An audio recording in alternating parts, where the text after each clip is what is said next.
You worked under a leader who truly cared about you and your development, someone who helped you grow not only professionally but also personally? If yes, then you've worked under a servant leader. Servant leadership is defined by a desire to serve. Servant leaders place the needs of their followers over their own self interests and emphasize the development of their followers. The term servant leadership was originally coined by Robert Greenleaf. Greenleaf was interested in how organizations functioned and how they could better serve society. He was an opponent of coercive leadership and instead advocated for the use of communication to build unity in organizations. To better understand servant leadership and the factors that impact its efficacy, we can break it down into three main components: antecedent conditions, servant leader behaviors, and outcomes.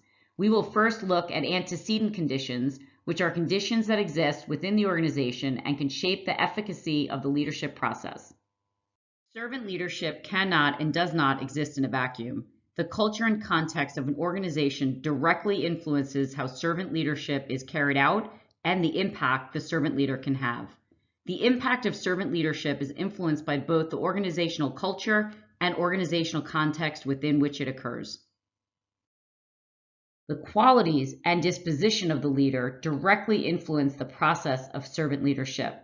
Emotional intelligence has been identified as a critical attribute for servant leaders, and effective servant leaders are skilled in their ability to continually monitor the feelings and beliefs of followers. The effects of servant leadership on personal and organizational performance are directly impacted by the receptivity of followers. Do all followers show a desire for servant leadership? This is a critical question because not all followers do. Some may perceive a servant leader as a micromanager and prefer not to have their leader involved in their personal development.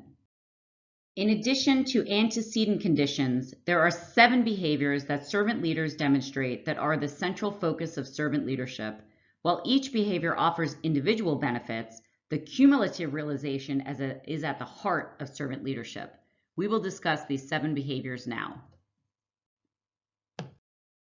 Servant leaders have a full understanding of their organization, its purpose, and its mission. Servant leaders recognize the complexities that may be present and consider these when conceptualizing solutions and future goals.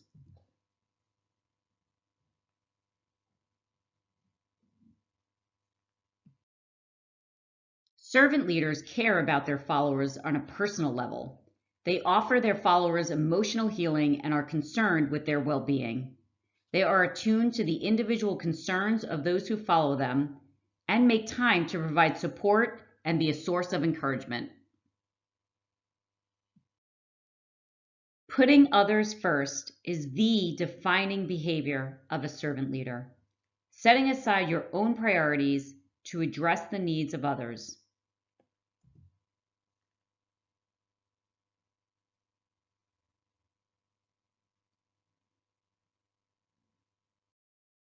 Great leaders focus on the future. Success for servant leaders means seeing their Padawan succeed, just as Yoda had to train Luke, his follower, to conquer the Emperor and Darth Vader.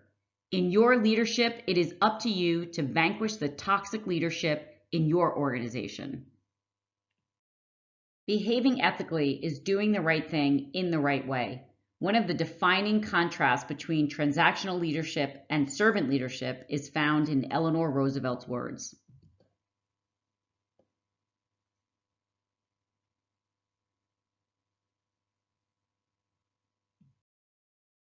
Dwight Eisenhower was not particularly charismatic. He preferred to move agendas forward and get things done rather than advance his own ego. His style was to empower leaders and thereby mold the next generation of leaders. Imagine if all leaders were focused on creating value for the larger community. Patch Adams went from mental institution patient to doctor and dedicated his life to serving others. Even today, he considers himself an activist for peace, justice, and care for all people. The antecedents that trigger the behaviors and the servant leader behaviors themselves are important. However, they are in service of outcomes. Next, we will be talking about the 3 outcomes of servant leadership. Servant leaders are devoted to the development of their followers. None of us reach our full potential without help.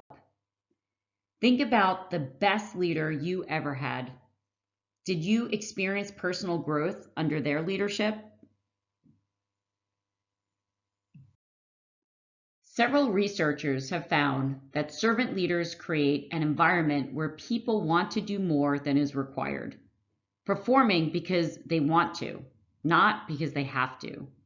Followers prioritize the work because the leaders prioritize them.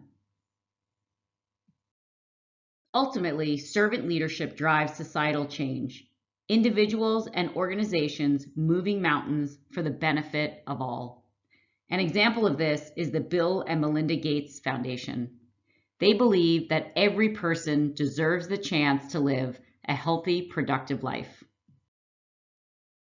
With altruism at the core, servant leadership is not about control of individuals and groups, but rather about unleashing their full potential. It is not a panacea. In fact, it may not be effective where others are not open to being guided. Servant leadership enriches the lives of individuals, builds better organizations, and ultimately creates a more just and caring world. In the course of changing the context, the leader is also profoundly changed.